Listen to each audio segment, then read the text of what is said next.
Les gars, j'ai sorti les lunettes, je me suis attaché les cheveux. Aujourd'hui, on va parler d'un truc sérieux.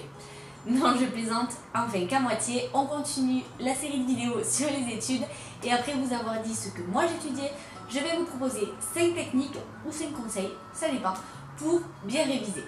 C'est des choses que moi j'ai appris petit à petit.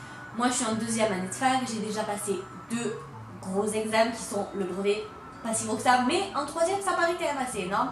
Et le deuxième qui est le bac, qui vous paraît donc sur le coup, avec le recul un peu moins. Et chaque année du coup, j'ai des partiels. Donc je vais vous donner mes petits conseils pour réussir. C'est parti. Conseil numéro 1, trouver sa méthode.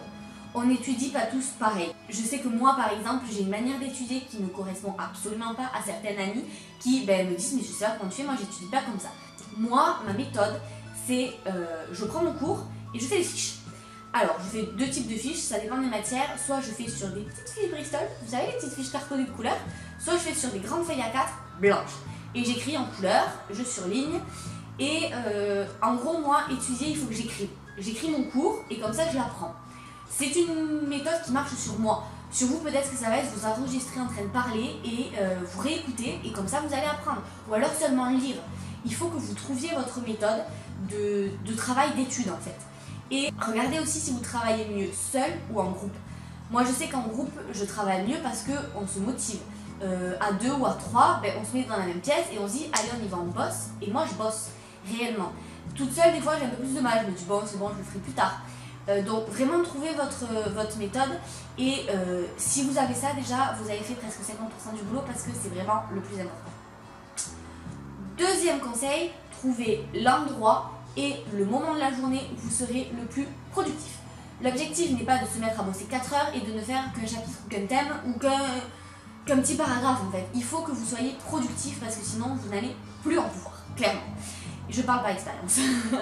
Moi je sais que par exemple, pour vous donner mon exemple du coup toujours, je suis productive le soir et la nuit. C'est-à-dire que moi je suis productive entre 9-10 heures le soir jusqu'à 5-6 heures du matin. C'est le moment où je suis productive. La journée, j'ai beaucoup plus de mal. Du coup, je suis productive sur cet horaire-là et je suis productive pas chez moi.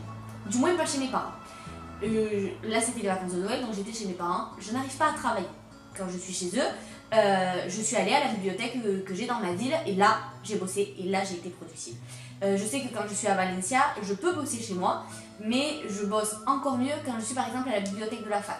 On a la chance d'avoir une bibliothèque qui est ouverte H24 pendant les examens, 7 jours sur 7. Donc c'est juste super pratique parce que, en plus elle est en face de chez moi, donc je traverse la rue et je suis à la bibliothèque et je suis tranquille, je suis dans un espace qui me correspond. Je sais que là, je vais bosser.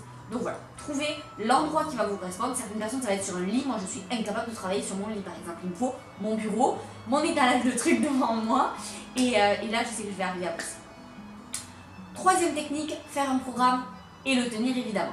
Si vous vous dites allez on y va, je fais comme ça me vient, je fais la matière que je veux, le problème c'est que vous allez en faire souvent pas assez. Alors que si vous faites un programme, vous avez ce que vous avez étudié pour un examen ou pour 4 ou 5 examens si vous avez les partiels ou quelque chose comme ça. Et donc vous allez avancer et vous allez être content de vous en plus. C'est ça qui est génial, c'est que vous allez vous voir avancer et vous allez vous dire punaise c'est bien, j'ai avancé. Même des fois moi je sais que quand je me mets des petits chapitres sur des journées, des fois je commence le chapitre du lendemain. Et là vous êtes content, vous vous dites punaise, je bosse, j'avance et ça va marcher. Donc vraiment faites-vous un programme et suivez-le, ça vous aide. Quatrième conseil, faire des pauses productives. Qu'est-ce que j'appelle des pauses productives? On a besoin de pauses quand on travaille. Le problème c'est que, qu'est-ce qu'on fait pendant une pause? On reste assis, on va sur son téléphone, ouais mais le problème c'est que la pause va durer plus longtemps que prévu au final. Donc moi je fais des pauses productives. Quand je suis chez moi par exemple, ce que j'ai fait avant les vacances de Noël, je me mets à bosser et je me dis voilà par exemple tu fais tant de parties de ton thème et après je sais que je vais me faire un masque sur les cheveux. Donc je me prends 10 minutes, je pose mon masque sur mes cheveux et je repars bosser. Au bout d'une heure, je me dis bon allez, on refait une pause, je repars à la salle de bain, je me fais un masque sur le visage. Je rebosse une heure et je pars à la douche. En fait, ça vous fait avancer donc 2 choses à la fois. Par exemple, moi qui voulais faire un soin pour mes cheveux et un masque pour mon visage, j'avais pas le temps en fait de prendre du temps comme ça sur ma journée. Donc je le faisais pendant mes pauses. Pareil, je fais ma douche et en fait, je sais qu'une fois que j'ai pris ma douche, je rebosse une heure, mes cheveux sèchent et je vais me coucher. Ça vous donne en fait des petits objectifs et ça vous fait avancer. C'est ça en fait que j'appelle des pauses productives.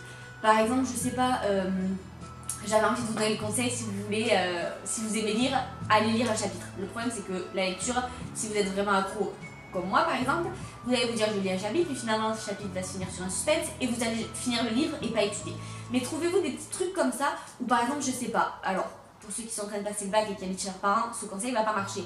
Mais pour ceux qui ont un appart, qui sont étudiants, dites-vous voilà, vous avez votre lessive à faire, et bien là je prends une pause, je vais mettre ma lessive à tourner. Je bosse encore 1 heure ou 2 le temps que ma lessive tourne, 1 heure, elle met pas 2 heures à tourner quand même la lessive, vous allez la sortir et l'étendre.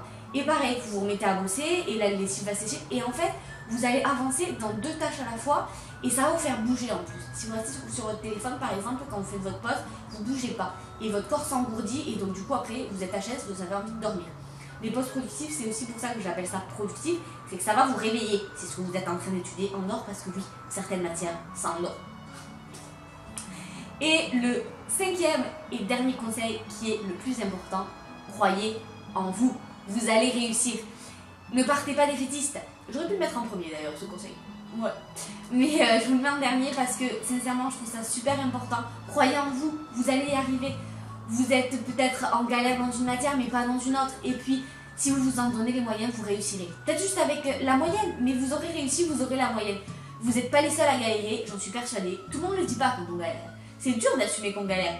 Donc, croyez en vous, vous allez réussir. C'est obligé. On réussit tous, même si on échoue quelque part, il y aura un autre endroit où on réussira. Donc, je pense que c'est super important. Si vous croyez en vous, vous réussirez. Je vous fais plein de bisous. Je vous dis à la semaine prochaine. Et bon courage pour ceux qui ont des partiels. Pour les autres, vous avez bien de la chance.